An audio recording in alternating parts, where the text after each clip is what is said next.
बोलेंगे जुआ द वीब्रा। अभी जुआ द वीब्रा है क्या होगा, आपके बॉडी का एंटीऑक्सीडेंट लेवल बढ़ जाएगा। जो सबसे मेन है आज की डेट में कि कब कहाँ कौन किस तरह से काम आ जाए हमको। This all leads to a happy and longevity life.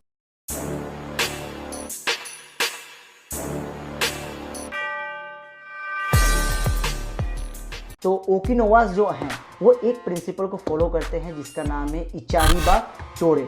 वो प्रिंसिपल का अगर मतलब निकालते हैं तो इसका मतलब ये निकल के आता है कि treat everyone like a brother even if you never meet them before. तो इसका मतलब क्या है कि किसी से भी अगर आप मिलते हो और आप उससे पहले कभी नहीं मिले भी हो तब भी उससे अच्छी तरह से बात करो। तो ये अच्छी तरह से बात करने का क्या क्या फ़ायदे हो सकते हैं इसको समझते हैं। पहला बात ये होगा कि आप किसी के सामने भी अच्छी तरह से अगर बात करते हो तो सामने वाला आपकी एक इमेज बना लेगा कि चलो ये बंदा सही है। सामने वाला आपके लिए रिस्पेक्टफुल हो जाएगा। जो सबसे मेन है आज की डेट में कि कब कहाँ कौन किस तरह से काम आ जाए हमको इन नियर फ्यूचर। सो ये भी एक अच्छी बात है। ये थोड़ा सा सेल्फिश नेचर का है बट हम लोग को हर किसी के साथ अच्छी तरह से बात करना चाहिए, अच्छी तरह से बिहेव करना चाहिए। बहुत सारे इसके फ़ायदे हैं और अगर आप ये करते हो तो आपके अंदर की हैप्पीनेस की लेवल भी इंक्रीज़ हो जाएगी। आपको अंदर से कभी गिल्ट, अंदर से कभी बुरा नहीं लगेगा और सामने वाले को भी ऐसा ही फील होगा। तो आगे अगर जैसे ही आप रीड करोगे तो आपको पता चलेगा कि वहाँ पे एक फ्रूट के बारे में डिस्कस किया गया है। वो फ्रूट का नाम है जापानीज़ में शिकुवासा और उस फ्रूट को अगर इंग्लिश में ट्रांसलेट करें तो उसको बोलेंगे सिट्रस डिप्रेसा।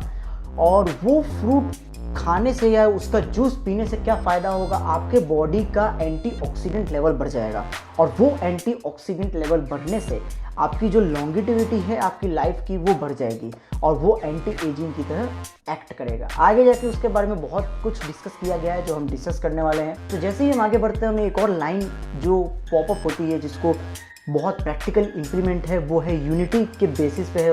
वो है feeling like a part of one community.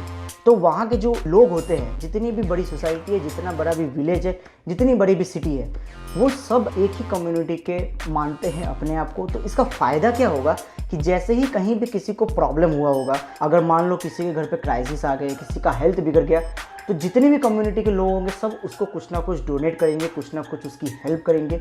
तो इसके वजह से होगा ये ना कि जो फियर ऑफ क्राइसिस होगा, फियर ऑफ फेलियर होगा, फियर ऑफ प्रॉब्लम्स होगा, वो सब हट जाएगा वहाँ के लोगों के मन के अंदर से और वो लोग बहुत अंदर से खुश हो जाएंगे and that lead to a long and happy life. तो ये सीखने वाली बात है कि हमको भी अपने सोसाइटी में, हमको भी अपने आजू बाजू वालों को एक कम्युनिटी की तरह मानना चाहिए। आगे बढ़ते हैं, एक और वर्ड निकल के आता है जो जापानीज़ का वर्ड है जिसको बोलते हैं यूई मारू।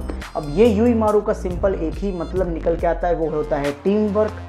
टीम वर्क के वजह से एक जन की से ज़्यादा बहुत लोगों की पोटेंशियल एक वर्क करने में अगर लग जाए तो वो वर्क बहुत अच्छी तरह से हो सकता है और इसका बेस्ट एग्जांपल है फुटबॉल। और उसके आगे बढ़ते हैं तो उन्होंने 3-4 चीज़ें बताई हैं जो अगर आप अपनी लाइफ में इम्प्लीमेंट करते हो तो आपकी लॉन्गेटिविटी बढ़ जाएगी। पहला क्या है, nurturing friendship. Means nurturing friendship, nurturing family, nurturing relationship.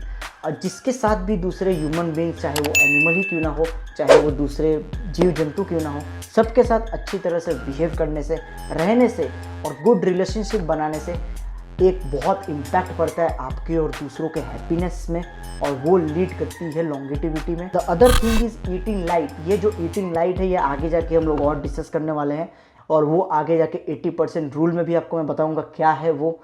And the other thing is getting enough rest. जैसे हम लोग जानते हैं कि स्लीप बहुत इंपॉर्टेंट है बट किसी को पता नहीं कि डीप स्लीप साइकिल क्या होता है।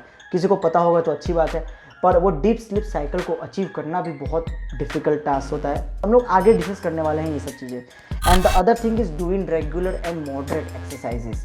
अब इसका क्या मतलब है, सिंपल कुछ ना कुछ फिजिकल एक्टिविटी करो। तो ये वही लाइन सजेस्ट करती है कि nurturing friendship, eating light and regular moderate exercises and getting enough rest, this all leads to a happy and longevity life. आगे जाके वो लोग एक और प्रिंसिपल फॉलो करते हैं जो बोलते हैं कि this is the art of heart. वो फॉलो करते हैं जिसको बोलेंगे जुआ द वीब्रा।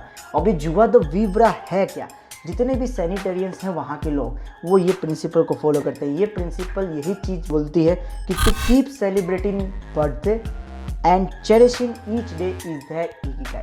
तो ये बर्थडे पे क्यों इतना इन्होंने इम्पोर्टेंस दिया है और ये ईच डे को हैप्पीली कैसे जीते हैं वो आगे हम लोग डिस्कस करने वाले हैं। सो यही चीज़ थी मिस्टीरियस वर्ल्ड के जेम्स के बारे में। तो यही चीज़ें हैं जो फ़ायदा करती है ये कोट्स को इम्प्लीमेंट करने में हमारे जीवन में। कुछ भी सजेशंस हो, कुछ भी फीडबैक हो, मुझे कमेंट सेक्शन में बता दीजिएगा, मैं वो इम्प्लीमेंट करने की 100% ट्राई करूँगा। सो अप टिल नाउ ये वीडियो को यहीं समाप्त करते हैं। नेक्स्ट वीडियो में हम लोग नेक्स्ट चैप्टर के बारे में डिस्कस करने जा रहे होंगे। तो अगर आपको ये वीडियो अच्छी लगी हो तो लाइक कीजिए, मेरे साथ जुड़े रहना चाहते हैं तो सब्सक्राइब कीजिए और don't forget to press the bell icon. और अगर आपको लगता है कि ये मेरा इन्फॉर्मेटिव बहुत अच्छा है, शेयर करने वाला है, तो शेयर कीजिए, do share this video. So up till now have a nice day and bye bye.